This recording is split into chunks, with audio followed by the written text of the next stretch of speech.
哦，对，老师。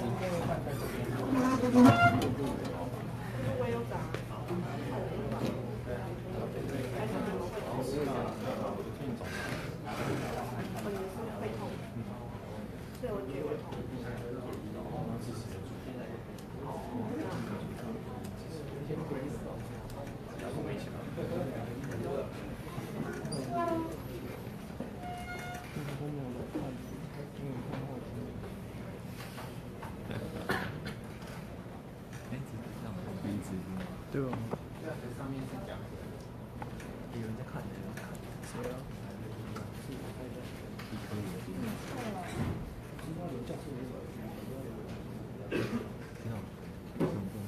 那我们都自己。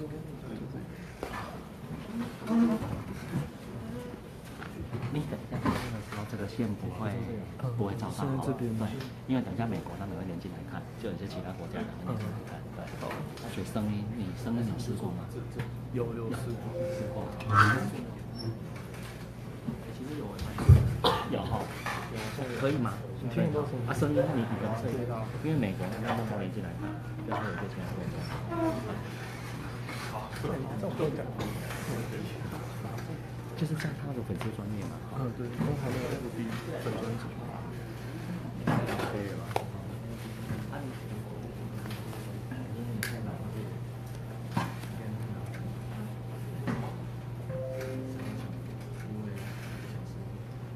这可以先开着没关系。好，我再这个你已经有了吗？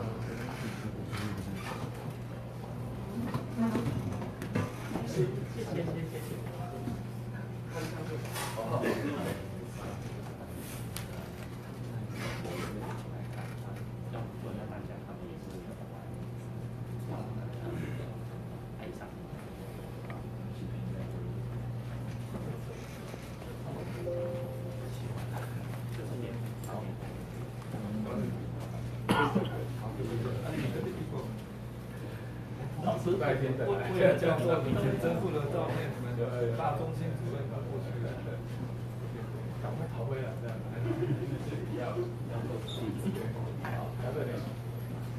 啊，sure. That's my pleasure. Nice to meet you. Nice to meet you. Yeah. 真可以。进词开始是有一个。Thank you. Also, one of them. Done a lot of things. Important things. I've been busy. I've been busy. Yes. Good. Thank you.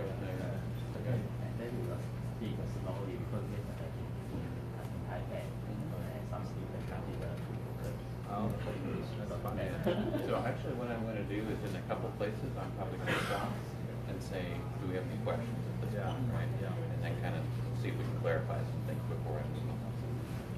Hopefully, I'll go. That would be a nice experience for them. Yeah, good. Okay.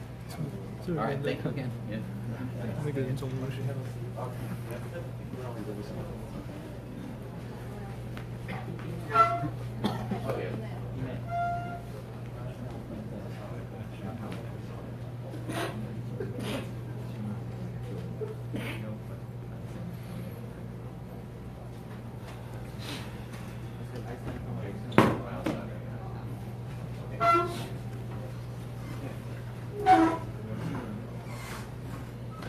Very nice topic. In fact, in our center now, AI centers for mathematics, which I've heard. Yes. Certainly, with the 11. 可以再做过去的。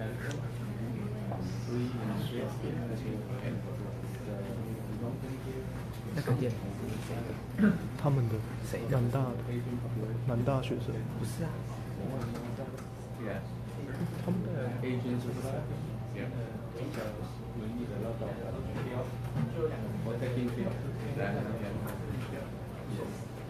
We go all over the world, right? Really? The same thing.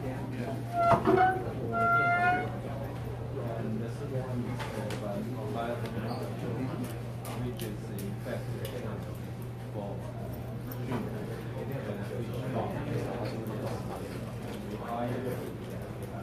AI technology, demand monitoring.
I'm not sure my voice would help out because I've been talking so much all day after that I feel a little bit already. So after an hour,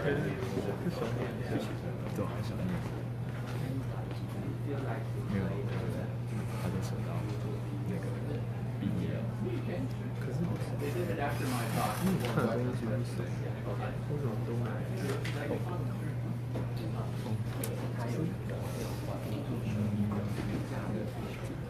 就是我不知道该怎么，因为我看起来就是没有一个系统去了解，这个人爆出来2-3亿没了。所以没有办法，就是每周你的不仅不是每次都是可以因为我有看那个都是就是大家看那个看到那边的第1章或第2章，然后我看到他有介绍前篇，就是他的更之前的，然后所以我会再跳去看那一篇，所以我就等于是变成假如他连过去有3篇，然后我看不懂，我自己再往前看，然后所以最后就是变平行一起看，然后你就还是可以报一些新闻业界就可能直接看比如 paper 哪个 topic， 然后来讲就很多职业也是可以都不管它会地方获得现在基本是看到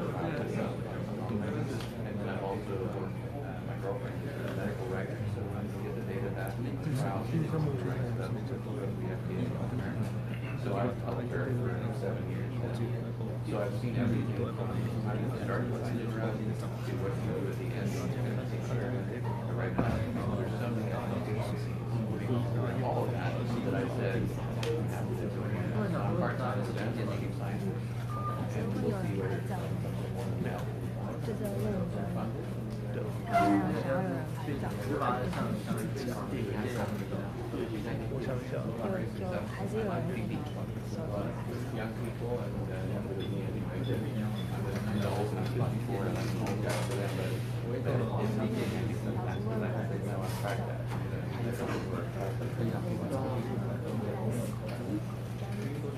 用手机拍就可以了，中间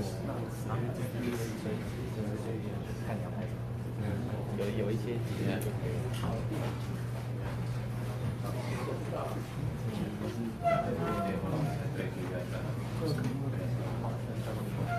这样子When do we go live? go live when I go back? Or? Yeah. Yeah? Not yet. I go live right now. Already? Okay, very good. Really online. Back at 6. Hi, everybody. Very good. I hope Jason's watching. Yeah, I think they have a very good team there. 我们这个直播是这后面好多才看到。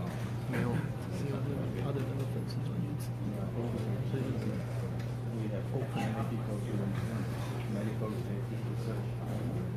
Very few people have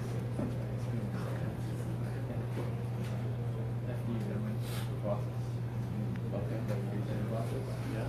正好看到那个信息没有被看到吗？就是他跳下来那个信息。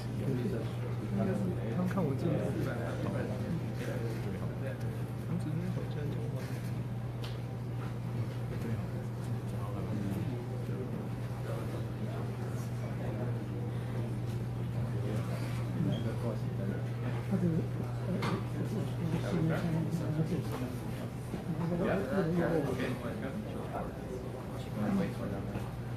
Good afternoon.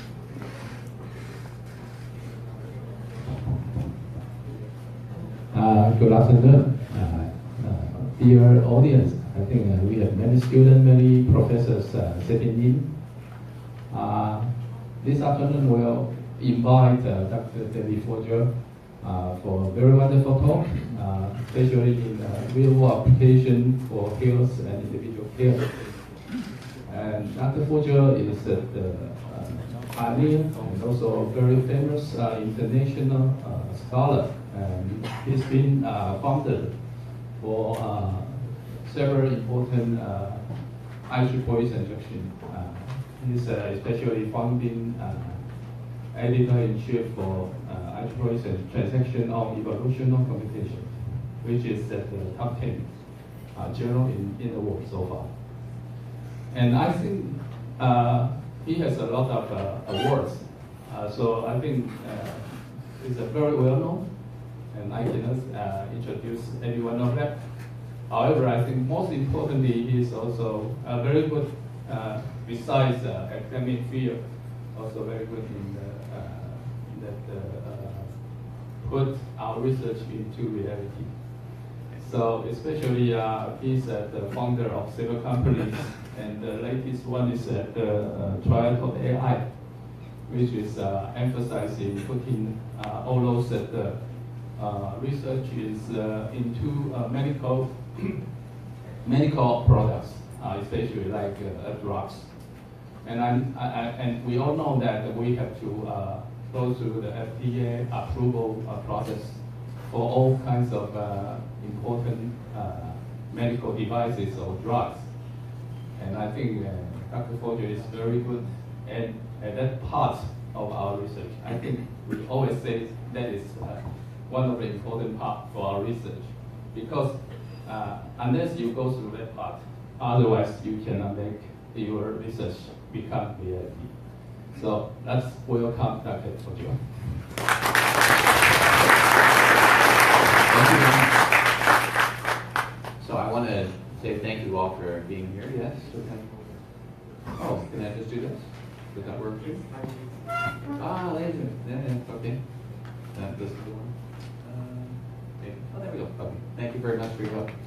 So it's a pleasure to be here with you.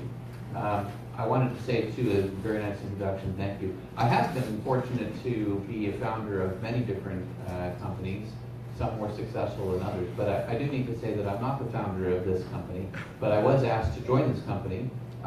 They've been around about 2 years, and I'm their chief scientist now. I'm still working at Natural Selection Incorporated, one of the companies that I founded back with my dad when he was alive. He passed away about 10 years ago. And my mom, who actually owns the company, it's a woman-owned company. I don't know how that is in Taiwan, but in America there's a lot of push for women-owned companies, and this is also one. Kim Walpole is one of the principals and CEO. I was introduced to Trials AI by a mutual friend on a company that I advise that's using artificial intelligence to help businesses find other businesses, business-to-business development. And that company is called LeadCrunch. And so my friend Olin introduced me to Kim, and I learned about what they were looking to do using artificial intelligence in clinical trial development, which we'll talk about a little bit. And I know a bit about it because I've been working part-time as a medical writer for about 7 years now. And the medical writer is not a usual writing job. It's the kind of job where you get all the data from an experiment and then you have to write it up for the Food and Drug Administration to submit from a company. So it's a very different kind of writing. But in doing that, I've been able to see not only from the other artificial intelligence work that I've done when I was much younger, in computational chemistry and also in clinical diagnosis and some other devices that I've helped invent along the way, many opportunities for applying these techniques to improve the clinical trials in general, right? And it's really, to me, one of the most important things that I could imagine working on, because people need effective medicines to address their medical problems. And it's often the case that we find that clinical trials fail when they might have otherwise succeeded if the trial had been designed in a different way, let's say better. And it might be that the pharmaceutical company, the drug company, or a device company, if they're making a medical device, could have saved a lot of money had they done it correctly, and maybe been successful too. So there are many application areas in this particular field of study that I want to address with you that are interesting to me, but I think we really have something special here at this company, and so thank you for the intro, but I did want to make sure that we clarified that. So I know a lot of you here know a bit about artificial intelligence. I have a lot of students in the room, and we're live on Facebook, and who knows who's watching us, but welcome. I just wanted to make the point that when we interview people, when I do for various positions, a lot of students, student interns, and also professionals now are very familiar with neural networks, at least much more familiar than they used to be. But it seems like everything is revolving around neural networks and artificial intelligence. And I do want to remind us that really, they're a useful tool for many different things, but there are also other tools that are very helpful. And so we need to take a broad perspective of artificial intelligence. I started working in AI in the 1980s. My dad was one of the pioneers in artificial intelligence in 1960, Larry Fogel. And as I say, he passed away about 10 years ago. But he had the idea of simulating evolution on computers in 1960. Now, we have to remember that in 1960, computers were very slow, okay? So they were very big and they're very slow, and they had no memory. So you can imagine like this whole stage is one computer, and it has no hard drive. No hard drive. But it has a bunch of paper tape or magnetic tape things that they can store stuff. And you might be lucky to have 4,000 bytes of things stored, so 4K bytes. Right? And it's just a miracle that anybody could really do anything practical with that sort of machinery, and it was very expensive too, like $3 million today's money, for maybe even then money, for a computer like that. But over time, we've developed many different techniques: neural networks, fuzzy logic, which I'll mention in a minute, evolutionary algorithms, which I've talked about now. But also we want to do things in natural language processing, and what we call affective computing, which looks at what the sentiment is in someone saying. So it's not just what they're saying it, but how are they saying it, or what words are they choosing, so that we can better understand what emotion they have, especially for patients, because if you think about it, if you've been a patient, you run through some different sorts of emotions typically as you're a patient, and it might be important from a clinical trial perspective to make sure that we're aware of what those emotions are so that we can better serve patients. And even this last little box over here, expert systems. So when I started in the 1980s, expert systems is what everybody did. And really nobody did neural networks until the late 1980s when I was working at a defense contractor in San Diego, and the military started funding some more neural network things again, because most people didn't think that neural networks would really work very well. Expert systems are okay for designing artificial intelligence if you know everything that you need to know, right? So it's very good if you have a lot of rules and the rules don't change and you think that it's the right answer in every particular situation. There's really no point then in trying to do something with machine learning because you already know the answers. So we want to be able to take advantage of what people know when we're making a system, if it's an engineering system like we want to do here. And so it's very important that we not focus only on machine learning, because there's other things that are outside of machine learning within artificial intelligence that can be very important. Just very quickly, even in the early cases of artificial intelligence in medicine, there were expert systems. In fact, myosin from the 1970s is one. You can look it up if you're interested. And it did very well. It had 600 rules to help people figure out what kind of disease someone might have, bacterial disease. But the main issue was that it was just too slow and really being useful. So it gets back to what kind of computers they had. So it wasn't that it didn't work. It did work pretty well, but it wasn't fast enough. And then later on, people extended that by using fuzzy logic. Now I need to ask a question here. How many, if you raise your hand, have heard of fuzzy logic? Okay, so that's a lot of you. How many of you have actually used it? Not too many. Okay, so let me just remind you that fuzzy logic says that instead of being in a set or not in a set, you can be in a set with a degree of membership, right? And that membership can be between 0 and 1. So if we think about this gentleman, he's an actor, right, Kevin Costner, we might ask, is he old? And we might get difference of opinion, right? And this is where fuzziness comes in, because if you ask a very young person, a millennial, how old do you have to be old? Well, they say that old age starts before you turn 60. So I can tell you I'm 54, and that doesn't make me feel very good, but that's okay, I can deal with that. If you ask somebody a little older, someone we call a Gen Xer, they say it starts at age 70, and I like that a lot better, okay? That would be maybe my answer. If you ask someone over 65, they say at 74. I don't know if my mother is watching, she just turned 80. If I asked her, I think she would say she's old, right? She probably would say that, she's 80, right? But your perception of how old you are or how old someone else is changes based upon how old you are, right? And so Kevin Costner, I think, is 62. He may not look 62, but he's in Hollywood, so they have makeup, right? So he can look better. But we want to say, what do we think about that? Now, that's the same thing when we think about, like, how do we have computer systems interact with people? So someone can be sick, they can be very sick, right? That's kind of a fuzzy term. It's very important that we're able to work with that sort of language because, as I say in this case over here, if you and I are driving in a car, I think I can get that word, if you and I are driving in a car, and you're driving, and we're coming up pretty quickly on an intersection, and I say, I'd like you to push with 32.7 newtons of force when you get 14.9 meters from the intersection, you might laugh at me, right? And you might look at me like, are you crazy to talk to me this way? And you would go right through the intersection, right? Because it's not the way we talk. If I said, push hard on the brakes when you get close to the intersection, you would know exactly what I mean, even though I haven't told you exactly in precise terms what I mean. And that's something that we have to recognize when we're dealing with computer systems, because the computer systems can tell us things like 3.2965429. And we have to say, well, what does that actually mean, and what can we do about it? So when we think about fuzzy logic, we want to think about, when we're diagnosing people or we're trying to design a system, which I'll come back to in a bit, how can we employ those sort of approximate fuzzy things? I also want to make the point to maybe a few people still, we'll need this point made to them, that fuzzy logic is not the same thing as probability. Right? So probability, it either happens or it doesn't happen. So here's some very spooky looking orange soda.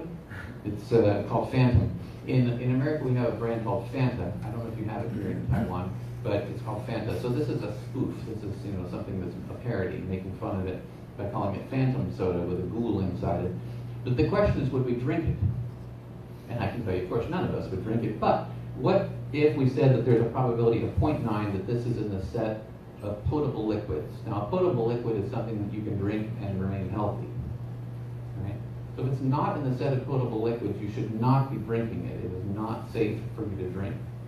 So if I say it's 0.9 in the set of potable liquids, that means it's 0.1 probability that you should not be drinking this. It is not safe for you. If, on the other hand, I say that its membership in the set of potable liquids is 0.9, I do not expect to die from drinking this. I may not enjoy it. I may think the taste is horrible, but I don't expect to pass away after I drink it. So they really do mean different things, and it's important that you decide what they mean to you, right? So you're part of the experiment. I want to tell you a little bit about my own experience and some things that will relate to, I think, some of the things that you're doing here and other people that I've spoken with recently in the last couple of days. So in the 1990s, I got started using neural networks for breast cancer detection. My mom had just had breast cancer in 1995. Unfortunately, they detected it very early, and so she only had to have local radiation therapy, and she's done fine. But not everybody is so fortunate. So I wanted to work on this with machine learning and see if there was something that I could do by applying neural networks to data that would be derived from mammographers to see if we could improve how the mammographer is doing in classifying whether something is malignant or benign, malignant meaning cancerous, benign meaning not cancerous. So I was very fortunate to be able to work with the chief of radiology at Maui Memorial Hospital in Hawaii, Gene Wasson, and also Mike Boughton, who was the person heading up the High Performance Computing Center there in Maui, which was brand new at the time. And so we have to ask, what do people like Gene Wasson look for when they look at a mammogram? Well, they look for a lot of different things, but one thing that they look for is a mass, and this is obviously a mass in this X-ray. And they look for various things about that mass, like for example, does it have a border? And this particular one, as I'm looking at it on my screen, it doesn't really have a border. It's very amorphous, really. So it has little spikes on it too, which is called spiculation. It sounds like spiky, and that's why it's called spiculation. And that's indicative of a cancer that's spreading through the mammary gland. So that would not be good, right? That's a malignant tumor.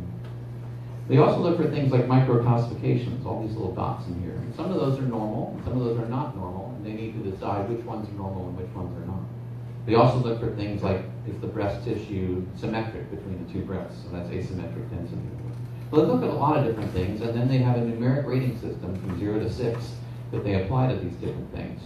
And those numbers can go into a neural network or some other model and help you decide whether or not what you're looking at is malignant or it's not. And so what we did was we were able to get 218 cases of suspicious mammograms from women in that hospital.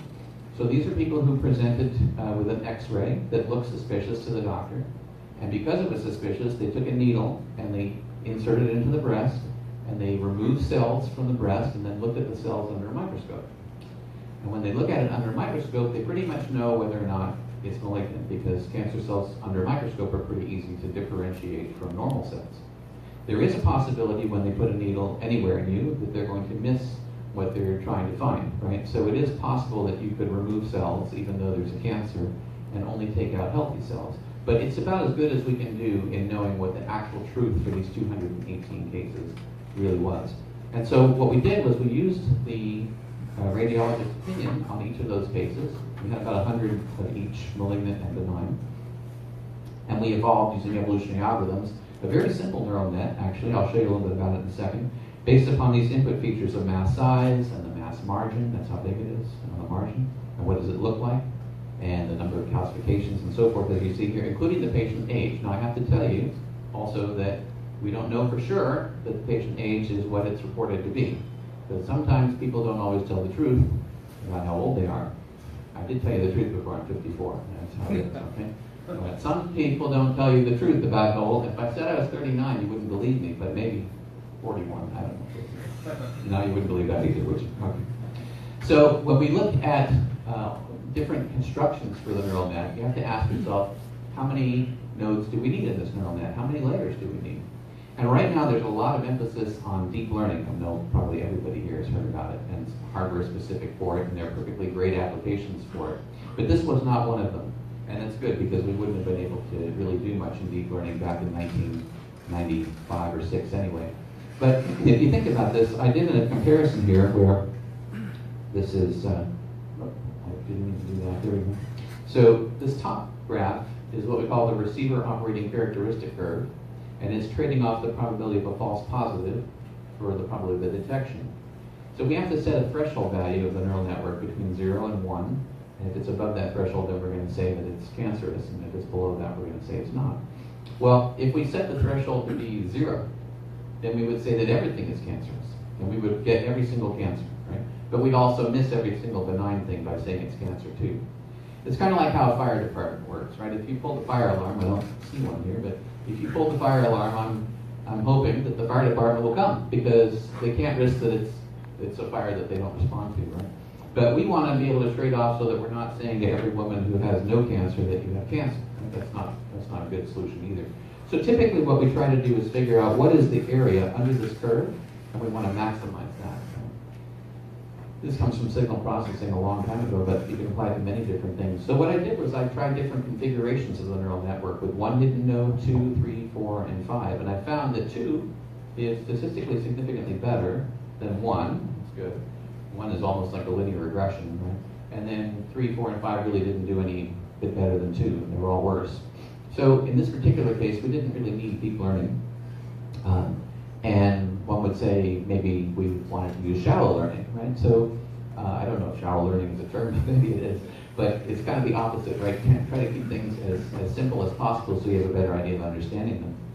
So in terms of understanding our models in artificial intelligence, especially in medicine, it's very, very important.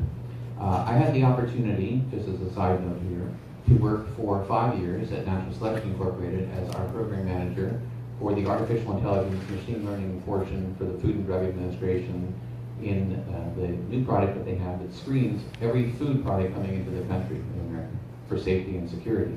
And it uses machine learning. So we did that, and it's been out and fielded now for many, many years. But in part of that, they said to us, we can't have you use a neural network because we need to understand exactly what it's doing all the time. So we were constrained to be evolving and adapting rule bases where we could look at what the if-then rules were and have them be explainable. It would be the case like if somebody said, well, this tea that I have here needs to be held for inspection, we need to be able to tell the maker of the tea, why is that? And it can't be because you're coming from Taiwan, right? That's not an acceptable answer. We can't hold everything just because you're from Taiwan. That doesn't make, that's not fair. There are trade organization rules that say you can't hold from just a country. You have to tell me why. And hopefully there is a why, otherwise we shouldn't be holding it, right? So in that particular case, it's very important that things are explained. Now, when we have neural networks, sometimes it's a little harder to think about what's going on. So in this particular case, I said, well, let's try to figure out what this neural net is doing in predicting breast cancer. So I took all of the data that we had, and I said, okay, let's let the patient's age vary from the lowest number that we have to the largest number in our database. And let's look at the mass size and let that vary also. But let's hold everything else constant at whatever the mean value is. And let's see what happens to the neural net as we vary those two things. So you can see as the patients get older, the odds are that the neural net is going to say it's cancer because it's going to have a higher output.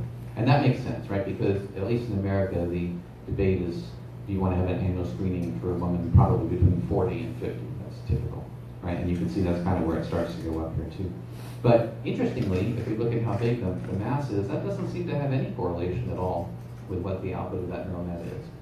I found that surprising, so I went to Dr. Wasp and I said, what do you think about that? And he said, well, what might be going on is that a woman might come in for a screening and find nothing, and then she might have a very fast-growing benign tumor, it's called a fibroadenoma, and then when she comes back in next year, or maybe she misses a year and comes back in 2 years, it's quite large, but it's benign. So just because it's large does not indicate necessarily that it's cancerous, at least in our data set, right? So these are the kind of things that we would want to try to mine out and understand, and they can be quite challenging to do if you're using very large neural networks, but we can learn a little bit about it. But I also want to point out one other thing, which is that when we think about this sort of curve that I generated here, and we've held all the other parameters constant at their average value, we're not really explaining what happens for patient age, except when everything else is held constant at its average value. We're really looking at one specific point, right, in that possible surface that that neural network can generate. So we have to keep in mind that for other combinations of data points that are asymmetric density and microclassifications and other things that were involved here, we might actually get a different curve. Right? So just because we hold everything constant and vary one thing doesn't really explain this one thing causing all that other stuff. It's causing it, maybe, or correlated at least, with all the other settings that we actually have. It might be different for different settings. I also had the opportunity to work in what goes before people do drug testing, which is drug discovery. So in the 1990s, fortunately for us, right across the parking lot from where our natural selection office was Agaron Pharmaceuticals. Agaron later was bought out by a company called Warner Lambert, and then Warner Lambert was bought out by a company called Pfizer, which you probably know. So ultimately, what we worked on got used by Pfizer. But the idea is we want to try to find interesting, novel drugs to work against particular proteins. They have to bind to that protein and effectively kind of turn it off in a way. It's like putting a key into a lock, so that lock can't bind to your cell. And so what we have to do is think about things like this, where you have maybe some molecular compound, and each one of these red circles, red ellipses, is what we call a rotatable bond. So if you think about when you had chemistry, if you would build one of these things, it might look like this, very complicated, but each one of those things can rotate around. And as it rotates around, it has a different conformation and a different ability to bind into a particular site of interest. Now back in the 1990s, the point of interest was HIV protease, because the AIDS result was from HIV was very prominent. We needed to address that. So Agron was working on that and other drugs. And this is a result of the evolutionary algorithm that I'm going to show for you right now, and I'll talk about it as we do it. Okay, I don't know if you can see that too well, hopefully, maybe a little bit. Okay, so this is the binding site. Looks better on my computer, I apologize. But you'll see the drugs here in a second. So these are all the different candidate small drugs, but actually they're all the same drug, right? Just in different rotatable conformations. And so there might be 100,000 of these guys, and you can't possibly test every single one of 100,000 of them for real. So what you want to do is write a simulation and then evolve, what would this protein ligand docking look like? Does this ligand have a good fit in that protein site? Is it energetically favorable? We have to remember things like van der Waals forces. Everybody here know about van der Waals forces? Anybody not know about van der Waals forces? Okay, so van der Waals forces is just like when you have two atoms and they're really far away from each other, like this, then they don't really care about each other. If they're right on top of each other, they hate each other, right? They want to get away from each other. If they're like right in about here, they like each other. They like to be right about that. That's like negative energy. They like to be there, right? But over here, they don't care about each other. Here, they really hate each other. Here, they like each other.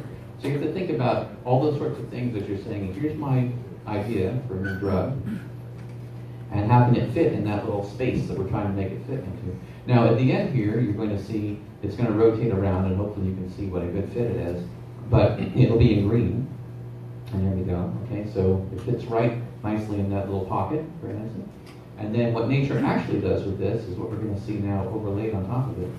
It's very close, right? So we were very, very accurate in what nature was actually going to do with this. It was less than 1 angstrom away. And this particular compound was known as Virusept when it went to market. It was one of the best-selling, if not the best-selling, HIV protease inhibiting drug in the 1990s and into the 2000s. So we were very fortunate to work in a nice area there. And I was fortunate to get some experience about what happens before you get the drug going into a clinical trial. In that particular case, we have an example where we know what we think we know what the objective function is. We think we know what nature wants to do. So if I have a key and I want to put it in a lock, the key can't be bigger than the opening of the lock. Right? And it can't be like a paper clip going into a huge lock because it's going to rattle around. And it can't be right overlapping itself, as we know about van der Waals forces and other things. So we write down equations, computational chemists do. But it's sometimes the case that we're dealing with things where there are no equations. You and I are the equation, right? So many of us wear glasses, sometimes I do. If you go to the optometrist to get your prescription, it's very likely that they put you in front of a machine and they say, okay, do you like this one, or do you like that one? And you say, I like that one. Okay. Well, let's say with that one. Do you like this one, or do you like that one? And through a process of iteration, we come up with something that hopefully we like. Now, I would suggest that if we could make a physical model of the eyeball, which we can, I guess, but it makes it expensive, we would not have to go through this process of asking whether we like it more or we like it less. We would just know that this is the optics that works best for you. But let's imagine we don't do that, right? So we could replace that mathematical function with a human, where the human scores what they think about this particular solution. And I was able to work on something that I think is very important that unfortunately hasn't gone anywhere, but I still think it's important. So about when I turned 40 years old, I had a very bad case of ringing in my ears, which is known as tinnitus. Right? So tinnitus is a medical name, but ringing in your ears is what you experience. Now, it's very common. 1 in 6 people have ringing in their ears, and 1 in 30 have it at a level that is really debilitating to their life, that makes their life miserable. And I have to tell you, that was me. Right? I was very miserable because this ringing in my ears was extremely loud and all the time. And I didn't know why I was getting it. I also knew that I was a little bit dizzy and vertigo. I could have trouble walking in a straight line without thinking about it sometimes. And so I went to the doctor, and the doctor said, well, David, let's first make sure you don't have a brain tumor. So that's good. Let's do that. So I had an MRI, and I didn't have a brain tumor. And they said, okay, let's make sure you're not having seizures.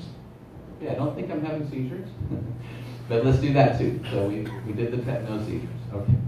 Finally, they did a test where they had me do all sorts of crazy things, including lie down on a bed while they put cold water in one ear. And amazingly, when you do that, it makes the room spin around. And why? It's just how the equilibrium system in the human works. So they were able to actually show that my right ear is giving about 18% less information to my brain on balance than my left ear. That's almost to the point where they'd say it's a disability, but fortune's gotten better. But the answer to the question I had was, well, why is that? The answer is probably you had a virus in your ear, and it attacked your equilibrium system. So, okay, well, what do I do about the ringing in my ears? They said, there's really nothing we can do about the ringing in your ears. What we could do is give you a little hearing aid that would make some white noise that would generate, and it would sound like this. Okay? So instead of hearing see, the nice thing about the brain is very complicated, but the nice thing about the brain is when it's hallucinating, when it's making up this ringing in your ears, it's not really necessarily in your ears, too. It could be, it's in your brain, but you think it's in your ears. If you give it real noise, it makes the thing that it's making up go away, and it listens to the real noise until it stops, right? And then it goes back and makes the ringing again. So this is what we call masking, right? You can mask the ringing in your ears, but if you turn the mask off, the ringing generally comes back. So I thought, well, I'm going to do a little research on this and see if I can find some masking that might not have it come back. And over a period of about 2 months testing on myself, I was able to find a series of masks that actually had it when I turned it off. There was no ringing. And at first that was about for 1 minute. And you might say just a minute. I have to tell you, if you're wearing shoes that are 2 sizes too small for you and you take them off even for a minute, it feels great, right? So yeah, I have to tell you, I was one of those 1 in 30 people who was just miserable, and all of a sudden I had no ringing in my ears. That was awesome, right? Awesome.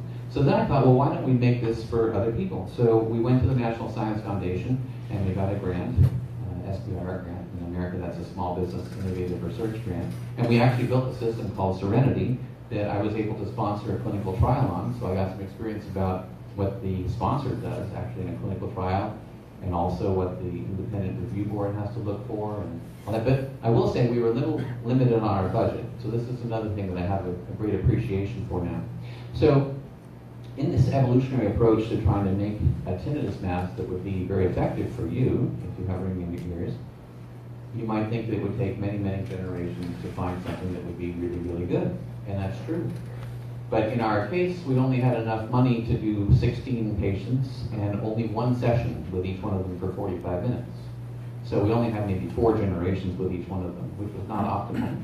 But that's what we had to work with, so that's what we did. So what were we able to find? Even in that 1 session, we had 14 out of 16 people get an improvement, which was statistically significant. And almost half of them had residual inhibition. That means when you turn off the mask, you still don't hear the ringing as loud. And one even had it go away for 100 seconds. That was the maximum that we had allowed. But if you think about it this way, here's one person who came in rating their tinnitus at a 10 on a 10 scale, and they got it down to a 3 or a 4. So we were very happy with these results. And we asked people, would you use this program? And 15 of our 16 patients responded, and most of them said yes. We had 7 yeses and 7 maybes and 1 no. And so we put in a proposal for phase 2 to build this and bring it to market. And there were 5 reviewers, and 4 of the reviewers were very, very positive, and 1 was very, very negative. And as many of you know, when you're writing a grant, all it takes is 1 very negative person to say that you're not going to get that grant, and someone else is going to get the grant, right? And that's exactly what happened. So we have this, it's patented, and it's not helping anybody because it's not FDA approved, and that's a shame. But I'm hoping still that someone who's out on Facebook right now, or maybe in this room, would think it's a great idea and would want to contact me and help some people with it. So, there's another thing I just want to mention briefly. There's another company where an idea was born, where a gentleman came to me and said, okay, I'm colorblind. And when I wake up in the morning, I don't see what's on the left, I see what's on the right. Now, can you imagine, if you're colorblind, you don't have to imagine, and maybe some of you here are colorblind, but if you're not, just imagine if you woke up every day and you had to get dressed, and instead of seeing this, which is your closet, you see this. You might be very anxious and frustrated, right? Because you might never know if you're going out in a gray suit or a pink suit, which apparently happened to the gentleman who came to us. He had bought a very nice gray suit, and 2 years later somebody told him that he had a lot of courage to wear it, and he said, why is that? Because it's pink. Yes, I mean, it's funny now, but maybe not at the time. So he said, hey, can we make some sort of artificial intelligence app that would help him figure out what to wear. It turns out this is also a very widespread problem. About 1 in 12 men have it, and that's because most commonly it's genetic. It comes on the X chromosome, and we only have one of those, right? So women, you have 2 of them, and if you have a good set of genes, I should say, on at least one of those X chromosomes, you'll be fine. But you can pass it along to your son. So this is one of those times where men actually do get to blame their mothers for something, right? Because it's mom's fault, really, that we're colorblind, if we are, most of the time. And the most common form is red and green color blindness. Now, there's no cure for this, so we can only help people, right? There are some people who can be helped. There are some people who cannot be helped. This person cannot be helped. This is John Daly, the golfer. I don't know what his problem is. It's not color blindness. That's the difference. Okay, maybe. I can't help him. Someone else might be able to. But what we've done is design an app that's now available, actually as of about 2 weeks ago in the App Store, called Color Butler. And what it allows you to do is load your pictures of your clothes into the app, and then you take a picture of them. And if you touch anywhere in there, like if you touched on my shirt, it would say it's charcoal, right? And it has a neural net that it's learned in order to label 21 different colors for men. Now, there are many, many more colors than 21, but at least in America, I can tell you most men hardly know 21, all right? Women know colors much better than men, but for me, if you ask me what periwinkle looks like, or lilac, I might have a lot of trouble describing it to you. But if you ask me what's purple, I thought that's purple. Right, so we try to keep it simple for most men here. And I have an example here where one of my colleagues at Trials AI has a green water bottle, so I touched on the green, see it says dark green. So if you're interested in that, it's free. It's a service from the gentleman who started, Dr. Bob Penner, his name, and it's hopefully going to go help a lot of colorblind people. Okay, I want to go a little bit quickly through some of the slides here and have enough time to spend on some of the other ones that I want to talk about with you in terms of improving clinical trials, which I think is really the most important thing. So I want to go briefly through what the flow chart is about how you do a drug. And it's the same kind of thing for a device. So you start with an idea, that's the light bulb. Okay? And when you have an idea, that means, well, I have to have a target, maybe like that protease inhibitor that I showed you a graphic of before, and you have to have a drug. But you don't have a drug. You have to find a drug. So we go to a library and we use that evolutionary tool that I showed you, or we talk to computational chemists and we figure out this is the drug we want to try. Or maybe we don't even know, we have to make our own new one. Okay? And we do things in preclinical trials, like in simulation or in animals, to get an idea of what this property of this drug might be. And if we're happy with all of that, then we're going to go on and say, hey, we've got to start something here and actually do a phase 1 study on people. If we're not happy with that, we get to the sad phase and we have to go back to the beginning. But if we are happy, we get to go on to what's called phase 1. And in phase 1, it's mostly about safety. And the population sizes are small and they're all healthy people. So we want to see what happens when the drug goes into a healthy person. And we talk about, in this case it says PK and PD, those are big words, pharmacokinetics and pharmacodynamics. Basically what that means is what happens to the drug when it goes in your body, how long does it take to get to maximum concentration, what is the maximum concentration, how long is the concentration level over that whole time, what size is it over that whole time, what's the half-life, how quickly does it come out of you. Those are the kind of things that we want to know for safety, right? We're not even talking about does it work, right, at this point. We just want to know if it's safe so that we can proceed. If it is safe that we can proceed, then we get to go on with the smiley face. If it's not safe, then we have the sad face and we have to go back to that light bulb on the previous slide. Right? Now, in America, there's something called clinicaltrials.gov, which is a repository for publications and also, well, for not really peer-reviewed publications, but the publication coming from your study, which goes into a library that you can search. Now, phase 1 studies are not required to go into this repository unless they're on children, pediatric studies, or maybe in some special cases.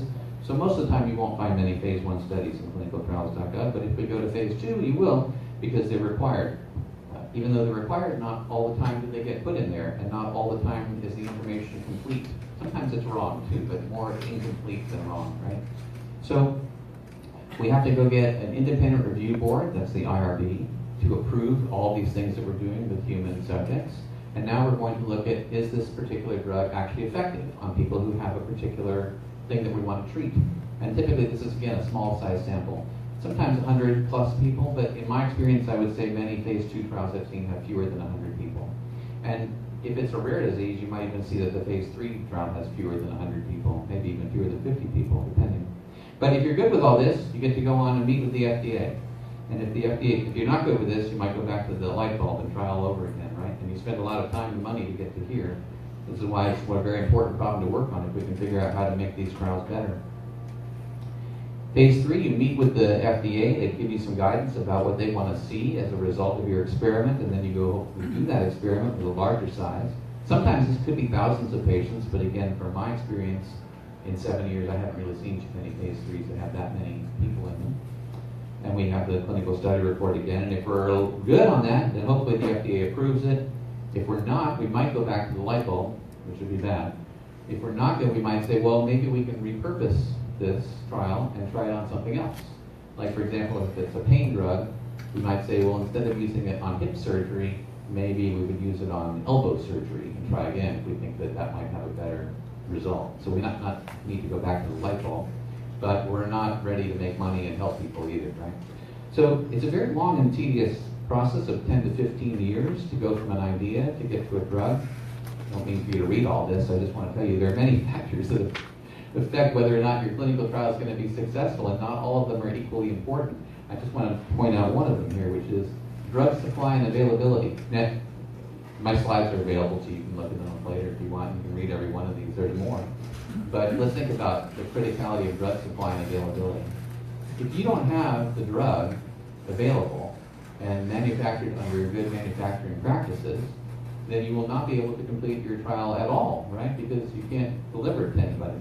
So not having patients, not having a drug, not having approved study centers, all these things are very, very critical to your success. Not just important, but if you don't have them, then you can't even really get started.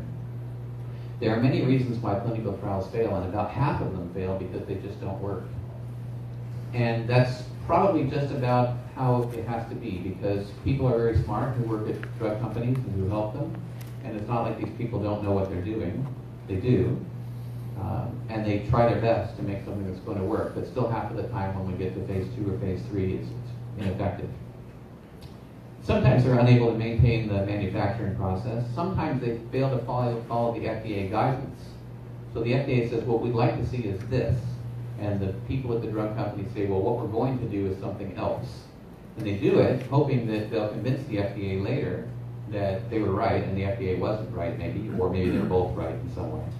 But they don't convince the FDA of that. And this last one, trial designs that are inconsistent with clinical endpoints.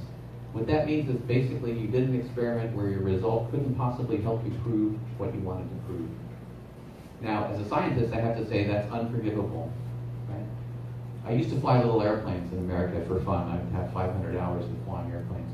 And we used to say, if you run out of gas when you're a pilot, if you run out of gas, totally unforgivable, right? You have to know how much fuel to put in your plane to get you from where you want to be to where you want to go, plus at least another 45 minutes in case something bad happens along the way and you can't get there when you want to land. Right? So having an experiment that you put a lot of time and money into that can't even answer the question that you want to answer is totally unforgivable, really, in my opinion. But these are things that present opportunities to us. So I want to talk primarily here in the next slide about inclusion and exclusion criteria, but there are other things in a protocol. This is the protocol for your experiment that are very important, all the way through which site are you going to use and what time and events table, that means at what time does what thing happen to each patient, how does it get reported. But let's think about inclusion and exclusion. Suppose we have a trial that we want to work on, maybe it's for diabetes, right? For people who have too much sugar in their blood and they can't get it, we can't get it out. Okay, so if we want to think about who we want to include, we would say we want to include people who are diabetic. But there are different levels of diabetes. There's pre-diabetic and there's diabetic, and it's a fuzzy thing too, right? Above like about a 6.4% A1C ratio is what we call it in America, probably here too. You'd be called diabetic, but if you're at 9.9, I would say you're more diabetic, and if you're 10 or 11, you're more diabetic again. Right? It's a percentage of blood cells that are glycated that have sugar on them. So there's degrees. But, you know, we could make it you are or you aren't, but I think it's more complicated than that. We want to go maybe figure out, well, what have other companies done with diabetes trials? We might be able to find that in clinicaltrials.gov. We might be able to find that in peer-reviewed literature that's published in New England Journal of Medicine or some other publication. We want to make sure that our study objectives are matching what we want. So for example, if we want to design a drug that's going to help all diabetics. We might want to have all diabetics in our population. But I can tell you that if you have diabetics who have very high A1C scores, they're going to be more likely to get sick during your trial. And they may not be able to complete your trial. And they may have serious adverse events in your trial. And every time there's a serious adverse event, you have to extend the write-up because you have to have a narrative, a story that says what happened to this person and how did it resolve. So these things are things that you have to think about in the beginning in terms of how much cost and time you want to put in at the end. Then there's things about investigator relationships. Well, this is where AI can be very helpful because no one person can know all this stuff, right? But and I would say, I'll say it again later, no artificial intelligence maybe can know all this stuff either, but working together, I think we can know a whole lot more. This is a quick study I wanted to mention to you again, not to read everything here, but this is from a paper by some Taiwanese researchers, that's why I picked it. And they're trying to make an algorithm to decide whether someone has a severe case of sepsis. And sepsis is an infection in your body that's basically, it's a life-threatening response to this infection. So your organs could fail, you have tissue damage, you might die, it's very dangerous, right? So let's look at some of the conditions that they had to figure out whether someone should have sepsis. One of the things they said here is that you should have 2 of these criteria. And the first one is called tachycardia, which means you have a very fast heartbeat. So I happen to know in America that tachycardia is generally defined as a heart rate at rest that's 100 or more than 100. So I was surprised to see this one says greater than 90. But I want to ask you, if I have a 90, do I have tachycardia? No, not by that rule. If I have 90.2, do I have tachycardia? I do, by that rule, right?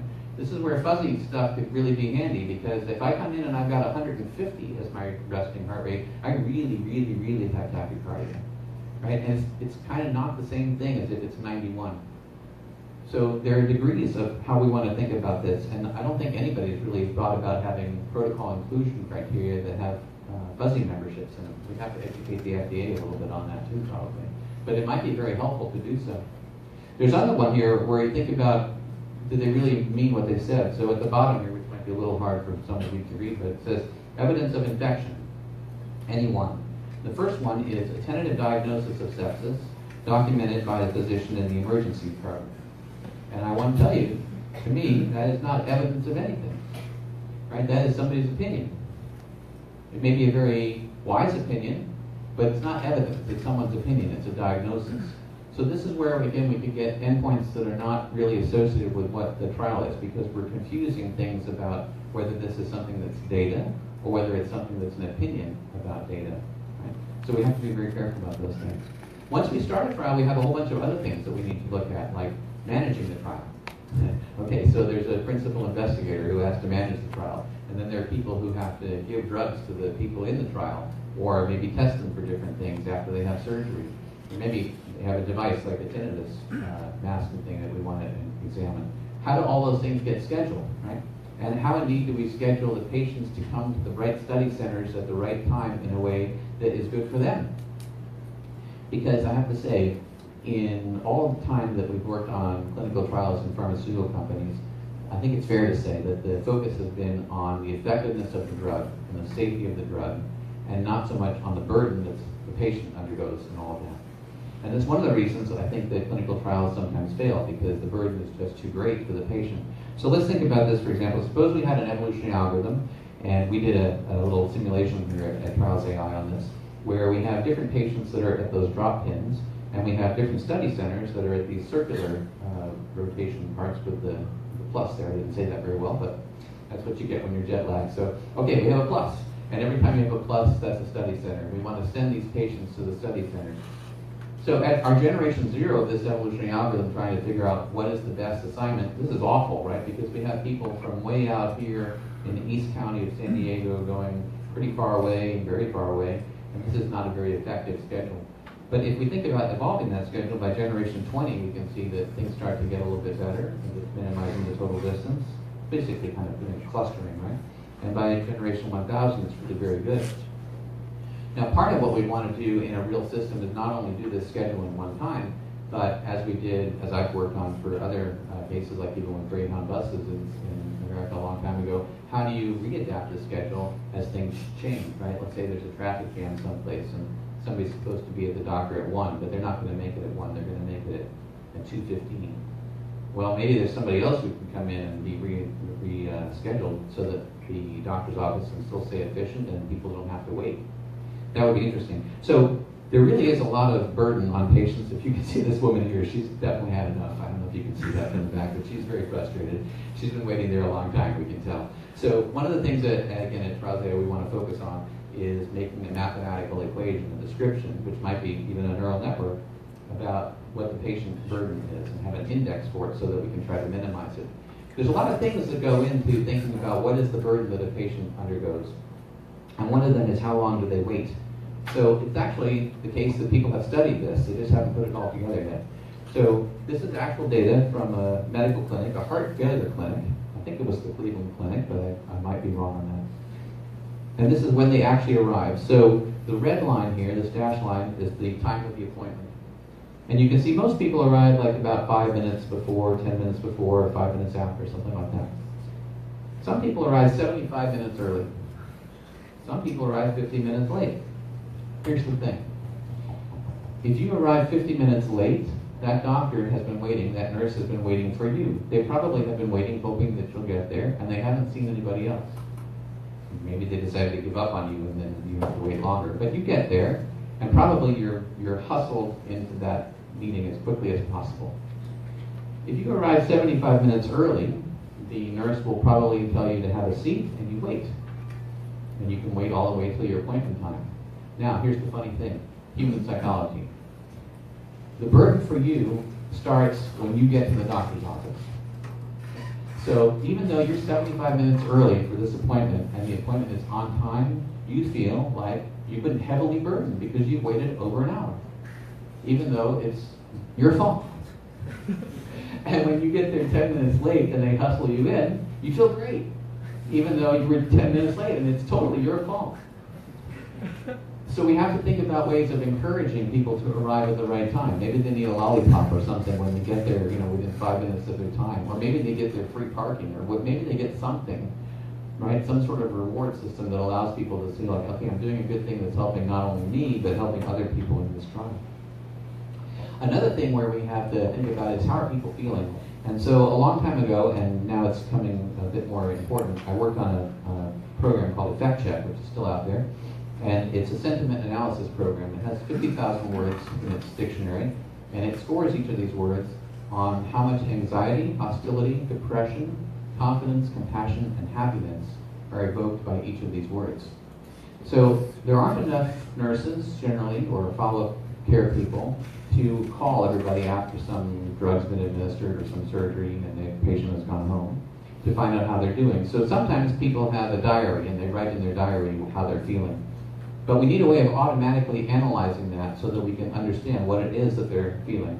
So from natural language, we can say, okay, today was a great day, I'm finally feeling better. I woke up around 7 a.m. and I felt like all the cobwebs were finally gone. More energy and alertness, and I hadn't even had my morning coffee yet. Definitely an improvement over yesterday. You and I know that's good, right? Well, the algorithm also knows that it's good, because this is confidence, this is happiness. It's low in hostility, it's low in depression. Okay, so algorithmically, we can actually see that. In contrast, it says another day in the dumps, fever of 102, chills, barely have enough energy to write this daily diary entry. I hate being sick. Again, you and I know that's depression. And so does this algorithm, hostility and anxiety too. It would be nice if we could track these things automatically and say, okay, we've seen an emotional change in this patient. Let's go have someone call them or visit them and follow up with them so maybe we can help them. Right? So that's another part of this overall puzzle of things that we can work on. So there are lots of opportunities. I want to skip ahead for just a second here. So preparing data for the medical writer, amazingly still, the medical writer gets data in a PDF format. So they have to copy, and I've done this many times now, they have to copy data from a PDF and a table when they're making the clinical study report on all these different results. And when you have adverse events that can happen in even hundreds of different ways, you can have a fever, you can have a rash, you can be nauseous, you can be many, many things. Right? You might want to say, well, I don't want to list everything that anybody had because it's not really relevant, but I do want to list things where people maybe had like 5% of the people had this particular condition, or 2%. You'd like to be able to do that automatically and not make a mistake, because it's easy to make a mistake when you're going through something with 1,000 patients, trying to figure out, did I make the right cutoff to get everybody correct here and not miss somebody. It's very easy to make mistakes in those things. But there's really, a huge opportunity for automating some of that stuff. Getting to the end here, so I want to have us think about things for a second. I need to read this with you, and then let's talk about it for a second, okay? For the last 2 decades, diabetics, again, that's people with too much sugar in your blood, have been preferentially referred, that means we think this is a good idea, to have bypass surgery based on a subgroup analysis of a particular study. So there was the study, the Berry study, and based on that study, people have been recommending that diabetics have bypass surgery when they have heart failure. That trial, however, included very few patients with heart failure, and even fewer with diabetes and heart failure. Interesting. More recently, 2 other studies have reported that bypass surgery is superior to other methods in patients with diabetes, but these trials similarly enrolled very few patients with heart failure and low LVEF, that means left ventricle ejection fraction. It's really a function of how well your heart's working, right? Yet the results are often extrapolated to that population of diabetics with heart failure. The STITCH trial, the trial that they were working on, they're writing up, is the first study to randomize a large cohort of patients with heart failure with and without diabetes to having bypass surgery, and numerically, patients with heart failure and a low LVEF, which is the group that's most to gain from bypass surgery, are actually the cohort of patients without diabetes. So in other words, the data are not really supporting the conventional wisdom. They say very nicely here, perhaps this is surprising given the cardiology community's long-standing and firmly held assumptions that the results of trials in patients without heart failure could be extrapolated to those with heart failure. The hypothesis that diabetes with low LVEF may derive less benefit from bypass surgery than non-diabetics may warrant further study. That's a nice way of them saying we think we got it wrong. There are a lot of things out there in life that we think we got wrong, actually, right? So I don't know what it's like in Taiwan for news, but I do know what it's like in the United States for news. And I have had many times when people have interviewed me for a story. I've been very fortunate over my career. Many, many times when people have interviewed me for a story. And then I read the story, and I think that's totally wrong. And I always offer to anybody who's interviewing me, if you'd like, I will read what it is that you've written as a draft and let you know if you got anything wrong. But almost always they decline to do that because it's probably not a good journalistic practice to have the person that you're interviewing influence what it is that you're saying. And I appreciate that too. But still, they get it wrong. And it happens in science too. We get things wrong. So it's very difficult because, again, no one can know everything, right? We can't know everything. And neither can an artificial intelligence system know everything. But working together, not thinking to replace people, like we often hear about AI replacing people, but in this situation, no. There's too much knowledge that's very specialized that people have to learn over a long period of time.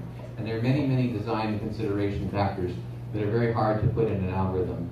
But there are many things that are easy to put in an algorithm, and there are many things that aren't easy but are doable and should be done that can help our practitioners design better trials faster, cheaper, and better.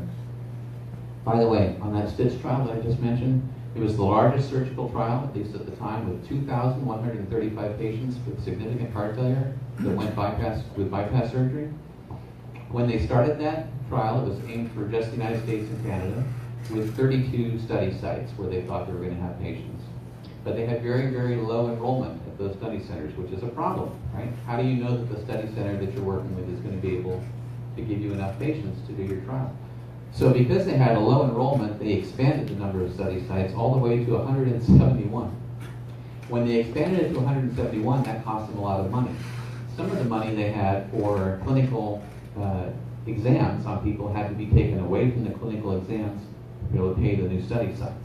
So they didn't get to do all the experimentation that they wanted. By the end of it, there were 44 sites that were deactivated with no patients. And each one of those cost at least $10,000 per site and all of lost time. So close to $500,000 was wasted, let's say. Let's say not invested wisely, right? And they lost the time to that too. And by the way, by the end of it, there was such a high enrollment from Poland, when they went to Poland, that 576 of the patients out of 2,000 were Polish, which was not at all the intention when they started. This is how these things go sometimes. Right?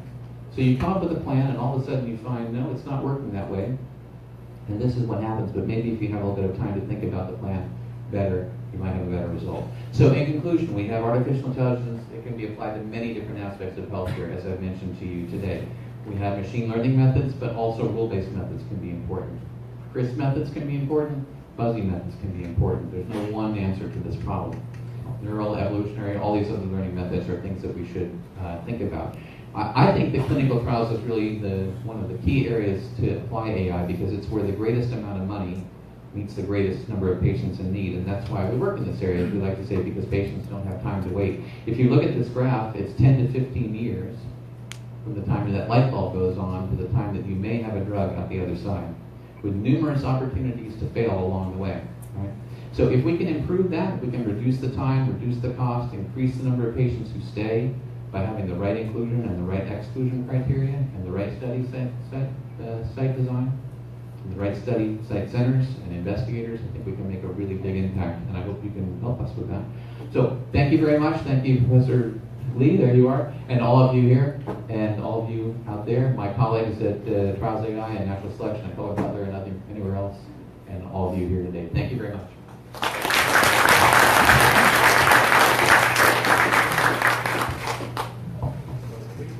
Oh, yes, that's fine. Sure. Okay. Yeah, before Q&A, we have a special music and video produced by Dr. Fogel, and we probably can listen to that, watch that, before the question.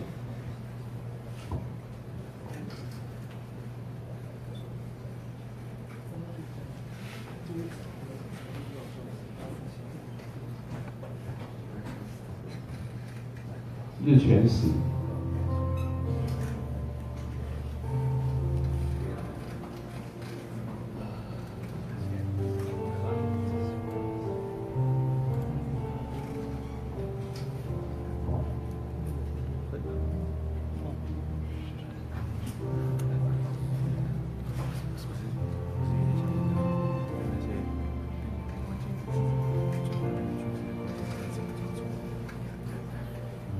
他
Very nice. We are far behind our schedule. 2 questions. Yeah, 2 questions. And then we can move upstairs for a panel discussion in the 4th floor. Okay? 好，2个问题，有没有人要先问？好 Okay, Martin. So how do you... So thank you for the interesting talk. One thing that I was wondering about is how do you actually evaluate the value of your work when it comes to getting new drugs to the market, and also the value of artificial intelligence? I mean, what's the impact that it has had so far? So we can measure that in different ways at different parts of the trial.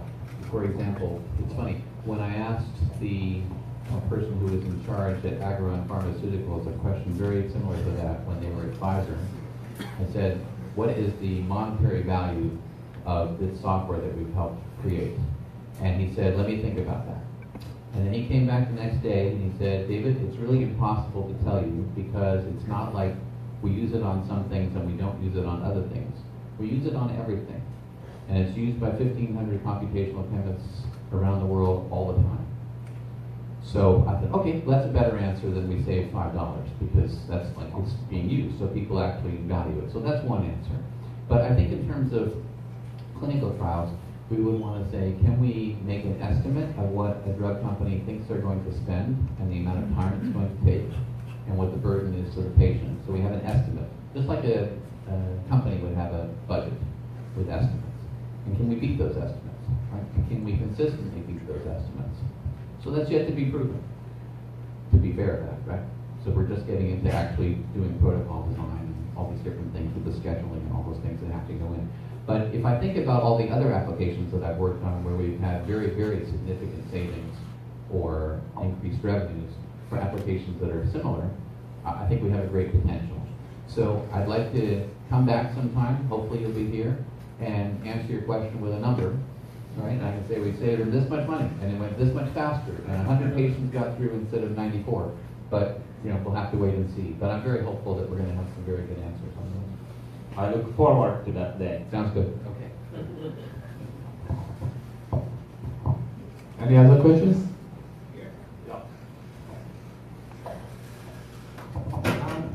I had a similar experience when I submitted a paper to an international conference with 4 positive reviews and 1 negative review. So I'm just curious to know what the negative reviews is, which results in So in decline of your proposal. So you know, as I was introduced, I was the founding editor-in-chief of the IEEE Transactions on Evolutionary Computation, and I was the editor from 1997 to 2002.